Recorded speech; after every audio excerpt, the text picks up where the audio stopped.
Dear students, good morning to all of you.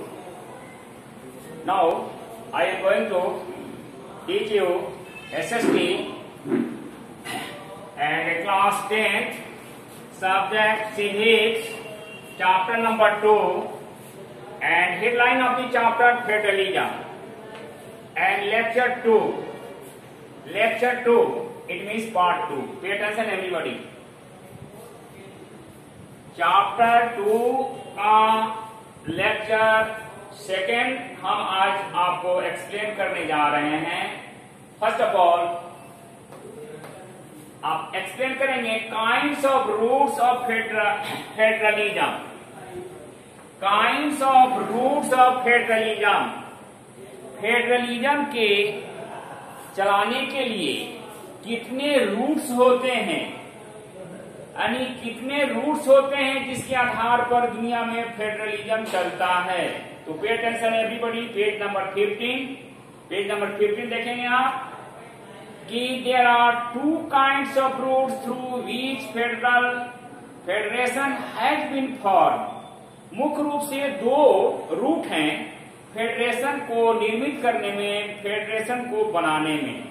First route है coming together federation, coming together federation, और second route है holding together federation. ये route हुआ, यानी there are two routes to run the federalism. First है coming together federation, second route है holding together federation. अब आइए समझने की कोशिश कीजिए what do we mean by coming together federation. Coming together federation का मतलब क्या होता है? तो आप जानते हैं, सीधी भाषा में कहते हैं, जब स्वतंत्र राज्य स्टेट, जब किसी एरिया का, किसी कंट्री का स्वतंत्र स्टेट मिलकर, छोटे छोटे स्टेट एक जगह मिलकर यूनाइट हो जाते हैं एक विशाल शक्तिशाली देश बनाने के ख्याल से, और सभी स्वतः एक साथ मिलकर जब संघ का निर्माण करते हैं स्वतंत्र रूप से, तो ऐसी व्यवस्था को कमिंग टुगेदर फेडरेशन कहते हैं. और इस कमिंग टुगेदर फेडरेशन में सभी स्टेट को इक्वली पावर होता है. उसमें किसी स्टेट को प्रिविलेज नहीं होता है, विशेषाधिकार नहीं होता है. नहीं, all states are equal and they are free to rules in their territory. अपने क्षेत्र में शासन करने में वे स्वतंत्र होते हैं. सेंट्रल गवर्नमेंट का कोई उस पर नहीं, शक्ति के दबाव से कोई शासन नहीं किया जाता है या सेंट्रल गवर्नमेंट के ऊपर आश्रित नहीं रहते हैं. और all states are independent in coming together federation. Coming together federation में सभी के सभी स्टेट जो होते हैं इंडिपेंडेंट होते हैं. एज फॉर एग्जाम्पल यूएसए में कमिंग टुगेदर फेडरेशन लागू है, स्विट्जरलैंड में कमिंग टुगेदर फेडरेशन लागू है, और ऑस्ट्रेलिया में भी कमिंग टुगेदर फेडरेशन लागू है. तो 3 कंट्री हैं जहां पर कौन कौन है. फर्स्ट है USA, United state America, coming together federation को एडॉप्ट करता है. आप जानते हैं कि वहां 1776 में मिस्टर वाशिंगटन के नेतृत्व में वहां इंडिपेंडेंस वार हुआ था इंग्लैंड से स्वतंत्र होने के लिए, और इसी वार में उसे सफलता मिली. मिस्टर वाशिंगटन वहां के फर्स्ट प्रेसिडेंट बनाए गए, और वहां 13 कॉलोनी था. 13 कॉलोनी था, कॉलोनी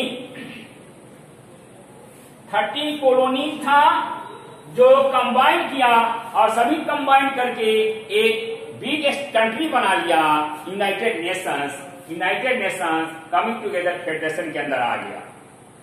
इसी तरह से स्विट्जरलैंड और ऑस्ट्रेलिया कमिंग टुगेदर फेडरेशन के कंट्री कहलाते हैं, जहां पर हर स्टेट स्वतंत्र रूप से अपने क्षेत्र में शासन करता है. सेंट्रल गवर्नमेंट का स्टेट पर किसी प्रकार का दबाव नहीं होता है. ठीक इसके प्रतिकूल, ठीक इसके ऑपोजिट होल्डिंग टुगेदर फेडरेशन होता है. Holding together federation, holding together federation में होता क्या है, सेंट्रल गवर्नमेंट पावर को होल्ड करती है. होल्ड माने जकड़ कर पकड़े रहना, पावरफुल होना, टू बी पावरफुल. और स्टेट गवर्नमेंट सेंट्रल गवर्नमेंट के कब्जे में रहती है और उसके आदेश का पालन करती है। सारा फाइनेंस सेंट्रल गवर्नमेंट बियर करती है, इसलिए स्टेट गवर्नमेंट मुस्ताद होता है। तो holding together federation, such federation in which there are discrimination in the between the states, state के बीच में डिस्क्रिमिनेशन होता है, भेदभाव होता है। कोई स्टेट को विशेषाधिकार प्राप्त होता है, जैसे अभी अभी जम्मू कश्मीर का विशेषाधिकार हटा है, नहीं 370 धारा हटाया गया हुआ विशेषाधिकार था। तो इंडिया जो है होल्डिंग टुगेदर फेडरेशन का एग्जाम्पल है, स्पेन होल्डिंग टुगेदर फेडरेशन का एग्जाम्पल है, बेल्जियम जो है होल्डिंग टुगेदर फेडरेशन का एग्जाम्पल है। क्योंकि वहां की सेंट्रल गवर्नमेंट, तीनों कंट्री इंडिया का, स्पेन का, बेल्जियम की सेंट्रल गवर्नमेंट जो है काफी पावरफुल है और स्टेट गवर्नमेंट उसके अधीन काम करती है। तो ये होल्डिंग टुगेदर फेडरेशन का एग्जाम्पल हुआ, याद रखेंगे। अब आइए ध्यान से देखिए, नेक्स्ट पॉइंट है कि what makes India A federal country. India के कौन कौन से कॉन्स्टिट्यूशनल प्रोविजन है जो इंडिया को एक फेडरल फॉर्म ऑफ गवर्नमेंट बनाता है, यानी संघीय शासन व्यवस्था बनाता है। तो हमने देखा कि मुख्य रूप से इंडिया के हम शॉर्टकट में बता रहे हैं कि इंडिया में 4 पॉइंट है कॉन्स्टिट्यूशनल जो इंडिया को एक फेडरल फॉर्म ऑफ गवर्नमेंट को एडॉप्ट करता है। वह क्या है? डुअल पॉलिटी, दोहरी शासन व्यवस्था। भारत में दोहरी शासन व्यवस्था है, केंद्र की सरकार, स्टेट की सरकार, डबल पॉलिसी है। सेकेंड इसकी विशेषता है रिटेन कॉन्स्टिट्यूशन। इंडिया में एक रिटेन कॉन्स्टिट्यूशन है जो दुनिया का सबसे विशाल कॉन्स्टिट्यूशन है। यह कॉन्स्टिट्यूशन एडॉप्ट करता है फेडरलिज्म को। तीसरा है डिस्ट्रीब्यूशन ऑफ पावर। तीसरी इसकी विशेषता है भारत के अंदर कि यहाँ पर स्टेट गवर्नमेंट, सेंट्रल गवर्नमेंट के पावर को डिवाइड कर दिया गया है 3 लिस्ट के माध्यम से। यहाँ देखिए 3 list, union list, state list and concurrent list. 3 list के माध्यम से दोनों सरकार की जो जुडिशन है उसको डिवाइड कर दिया गया है नेशनल लेवल की विषय वस्तु पर, जिसकी संख्या 97 है। यूनियन लिस्ट में 97 सब्जेक्ट है, उस पर हमारा सेंट्रल गवर्नमेंट कानून बनाती है। नेशनल लेवल की जो स्टेट लेवल का जो विषय वस्तु है जिसकी संख्या 66 है, इस पर हमारी स्टेट गवर्नमेंट कानून बनाती है। और तीसरा लिस्ट है कंकरेंट लिस्ट, जिसमें 47 विषय वस्तु है। ये कॉमन माना गया है और ये दोनों सरकार को इक्वल अधिकार दिया गया है, लेकिन विवाद की स्थिति में सेंट्रल गवर्नमेंट को पावर अथराइज कर दिया है संविधान ने कि विवाद की स्थिति में सेंट्रल गवर्नमेंट उस पर कानून बनाएगी, वही मान्य होगा। ठीक है ना।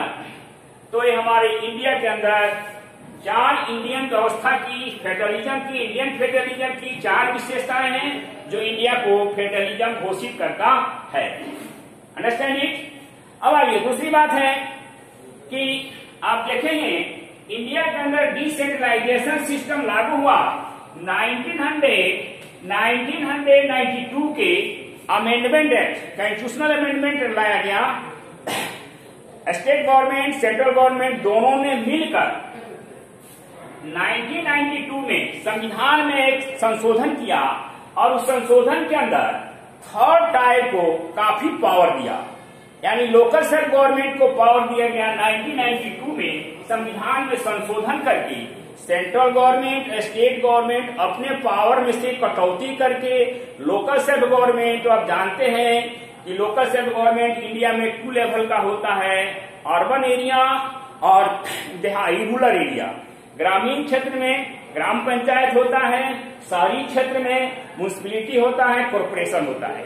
इसको पावर दिया गया कॉन्स्टिट्यूशनल पावर 1992 में, और इन्हें संविधान का पार्ट मानकर इनको टाइमली असेंबली की तरह 5 ईयर्स पर टाइमली चुनाव कराने का अधिकार दिया गया और इनको हर सेशन में, वित्तीय वर्ष में इन्हें आवंटित किया जाता है development for the local self government. शहरी क्षेत्र के लिए, ग्रामीण क्षेत्र के विकास के लिए अमाउंट आता है वित्तीय सेशन में विधानसभा और सेंट्रल गवर्नमेंट दोनों की ओर से एड आता है और इस प्रकार से भारत में डिसेंट्रलाइजेशन कर दिया गया है। डिसेंट्रलाइजेशन जो है नहीं फेडरल फॉरवर्ड गवर्नमेंट की सबसे बड़ी विशेषता है। एक चैप्टर आपका लास्ट कर गया, एंड द एंड ओके।